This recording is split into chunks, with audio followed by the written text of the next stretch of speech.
ఏమనాలి మనం? వీళ్ళు పోలీసులా, రౌడీలా, గూండాలా, ఉగ్రవాదులా? ఏంది వీళ్ళు? ఈయన మోషేతోని ఇట్లా గుద్దుతాడు, ఒక ఆయన కొడతాడు, బూతులు తిడుతూ విద్యార్థులపై పిడిగుద్దులు, ఆందోళనకారులపై పోలీసుల లాఠీచార్జ్, క్యాంపస్లో భారీగా పోలీస్ బలగాల మోహరింపు, ఓయిలో భయానకర వాతావరణం అంటూ కూడా చూసిన పరిస్థితి అయితే కొనసాగుతుంది. సో మొత్తానికి ఓయూ ప్రాంగణం అంతా పూర్తి స్థాయిలో కూడా ఒక అటెన్షన్ వాతావరణం నెలకొంది. అప్రకటిత ఎమర్జెన్సీని తలపిస్తున్నది ఇలా తెలంగాణలో. ఎటువైపు ఏ కొన నుంచి ఎటువైపు చూసినా కూడా ఒకటే అంశం, అప్రకటిత ఎమర్జెన్సీ కనబడుతుంది. ఎందుకంటే తెలంగాణ రాష్ట్ర వ్యాప్తంగా గట్లనే ఉన్నది. ఇవాళ విద్యార్థులను కొడతారు, రేపు ప్రజలను కొడతారు, ఆ తర్వాత ఇక మొత్తం దోసుకుంటారు. నిజాం ప్రభు అంటాం కదా, వాని తాత లెక్క తయారవుతారు వీళ్ళు. ఇది వాస్తవం, మీరు ఏమన్నా అనుకోరు, ఇది వాస్తవం.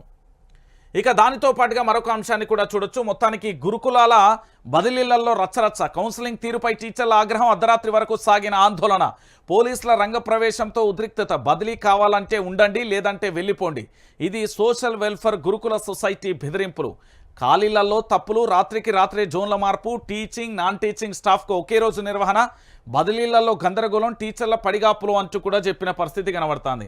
ఇది ఎక్కడ అనుకుంటారు? బంజారా హిల్స్లోని బంజారా భవన్లో బదిలీల కౌన్సిలింగ్ కోసం బుధవారం అర్ధరాత్రి వరకు వేచి ఉన్న గురుకుల టీచర్లు అండి. వీళ్ళు గురుకుల టీచర్లకు సంబంధించి అర్ధరాత్రి వరకు వేచి ఉన్న పరిస్థితి కనబడుతుంది. అంటే అర్థమైందా ఇప్పటికైనా తెలంగాణ ప్రాంత బిడ్డలారా? గురుకుల బదిలీలలో ఏది కనీసం వీళ్ళకు అడ్మినిస్ట్రేషన్ తెలియదు, ఓ పరిపాలన తెలియదు, ప్రజలకు ఏం కావాలో తెలియదు, ప్రభుత్వ ఉద్యోగాలకు ఏం కావాలో తెలియదు, యువతకు ఏం కావాలో తెలియదు, ఏం తెలియదు.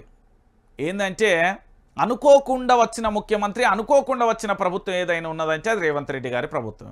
దాంట్లో ఇంకా డౌట్ అవసరం లేదు, మనకి ఇంకా దాని గురించి ఆలోచించాల్సిన అవసరం లేదు, దాని గురించి అసలు మనం ఇంకొక మాట కూడా మాట్లాడాల్సిన అవసరం లేదు. నేను చెప్తా ఉన్నా కదా, ఈరోజు వీళ్ళకు ఏం తెలియదు, అంత తప్పుల తడకతోని తెలంగాణ రాష్ట్రాన్ని కుక్కలు చింపిన ఇస్తారాకు చేస్తారు.